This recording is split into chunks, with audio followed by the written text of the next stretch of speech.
Hi guys, good morning to all of you. पुनः मैं आप लोगों के साथ उपस्थित हूँ प्रोज का समरी लेकर। आज मैं आप लोगों को बताऊंगा कि आप प्रोज को कैसे एनालाइज करेंगे, कैसे आप प्रोज का समरी करेंगे, कैसे इसको लिखेंगे। तो मैं बता दूं आपको कि इसको आप 3 भाग में लिखेंगे, जैसे कि आप यहाँ देख सकते हैं P1, P2 और P3। 3 भाग में है, P1 पैरा 1, P2 ये हो गया पैरा 2 और P3 लास्ट वाला पैरा 3। तो आप क्या करें ना कि P1 में आप इसका जो है इंट्रोडक्टिव भाग जो है इंट्रोडक्शन बताएंगे। वो जो प्रोज का इंट्रोडक्शन है, आप उसके राइटर के बारे में थोड़ा सा लिखें।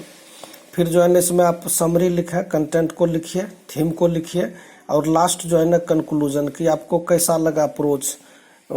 चूंकि जो समस्या है अभी लॉकडाउन में बच्चे पढ़ नहीं पा रहे हैं, कक्षाएं चल नहीं पा रही है, इसलिए ऑनलाइन पढ़ाना इस तरह से जो है बच्चों के लिए काफ़ी ज़रूरी हो गया है।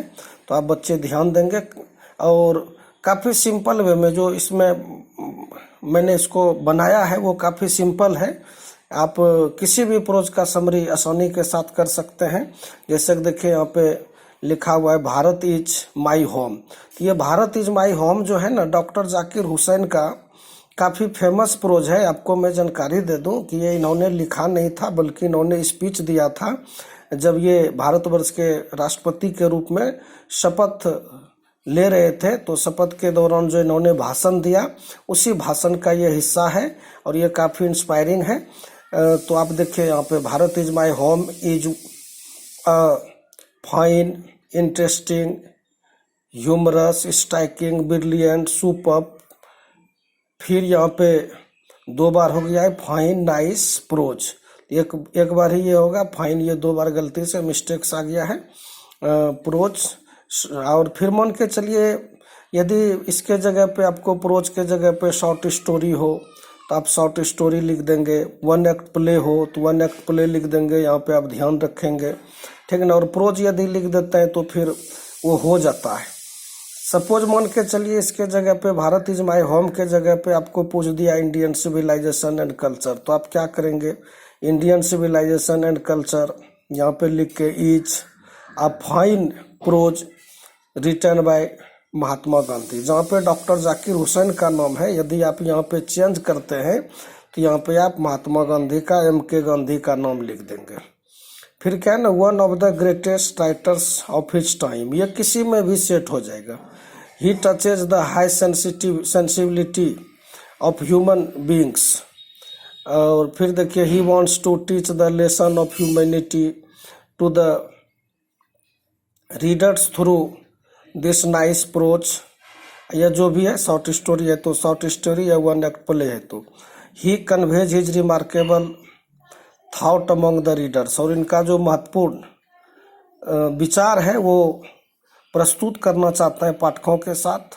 सिर्फ ये ध्यान रखना है कि यदि यहाँ पे कोई वुमन राइटर हो तो जहाँ पे ही है ना वहाँ पे आप उसके जगह पे शी का प्रयोग करेंगे। सिर्फ इसी को ध्यान रखना, और ये किसी में भी सेट हो जाएगा, काफ़ी आसान तरीका है।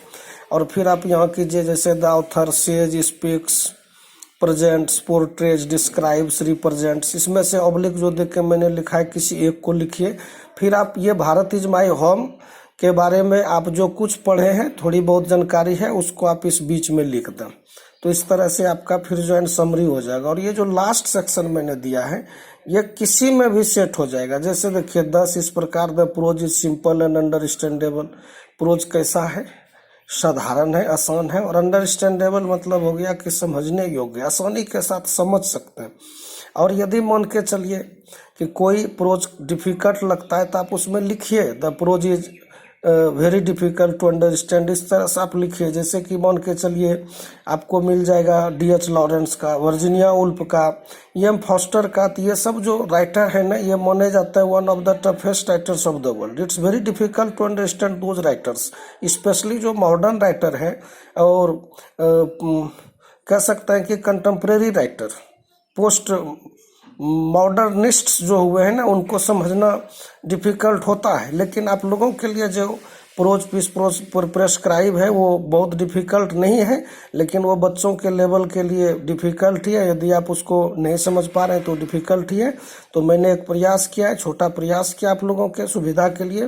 Hair there is nothing after the name of ambiguity which makes the prose difficult to understand. तो यहाँ पर जो है ना कुछ भी ऐसा नहीं है जो कि वो अस्पष्ट है जिसको कि आप नहीं समझ सकते हो। This makes the prose difficult to understand करने का मतलब कि ऐसा कुछ नहीं इस प्रोज में जो प्रोज को समझने में कठिन बनाता है। The author is quite competent to convey the message.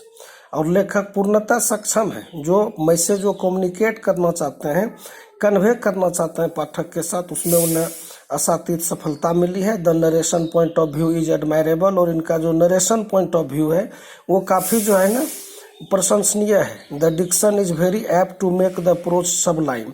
और इनके डिक्शन तो होता है चॉइस ऑफ वर्ड्स, शब्दों का जो पसंद होती है जो लेखक की, वो जो है ना जिसके माध्यम से पाठक तक अपने विचार को पहुंचाना चाहते हैं, वो बहुत ही उचित है। और ये काफ़ी इसको जो है शानदार बनाता है, सब लाइन बनाता है प्रोज को। It is refined and well cultivated. ये शुद्ध है, विशुद्ध है और वेल कल्टिवेटेड है। The prose style is pleasant. और इनका जो प्रोज स्टाइल है वो काफ़ी आनंदमयी है, डिलाइटफुल एंड इंटरेस्टिंग, रुचिकर भी है। Really the author presents higher thoughts and ideas through this prose. और निश्चित रूप से वास्तव में लेखक क्या करते हैं कि इस प्रोज के माध्यम से अपने उच्च विचारों को, आदर्श विचारों को पाठक तक पहुंचाने का प्रयास करते हैं। तो देखिए ये काफ़ी सिंपल वे में आप लिख सकते हैं। ये किसी भी क्लास के बच्चे के लिए, चाहे वो 9th क्लास के बच्चे समरी कर रहे हैं, 10th क्लास के बच्चे समरी कर रहे हैं, 11th के बच्चे समरी कर रहे हैं, 12th के बच्चे समरी कर रहे हैं। तो एक तरह से मैं आपको टेक्निक बता रहा हूँ कि जरूरी नहीं कि आप हर एक पोएम का ये बीच वाले पर सिर्फ ध्यान देंगे। यदि आप कुछ आइडिया रखते हैं मन में तो फिर आप उसको जो है ट्रांसलेट करके और लिख सकते हैं। और बच्चों में बता दूं कि आप में जो है ना एक कल्टीवेट करेगा एक स्टाइल को, आपके भीतर खुद जो है ना एक रुचि पैदा करेगा। आप इसके माध्यम से जो है ना जान पाएंगे कि कैसे हम किसी प्रोज को एनालाइज करें। इसी तरह से पुनः मैं जो है ना आप लोगों के लिए और आगे का जो टॉपिक है वो लेकर आऊँगा। आज फिलहाल यहीं तक रहने दीजिए। धन्यवाद। Wish you all the best. Thank you.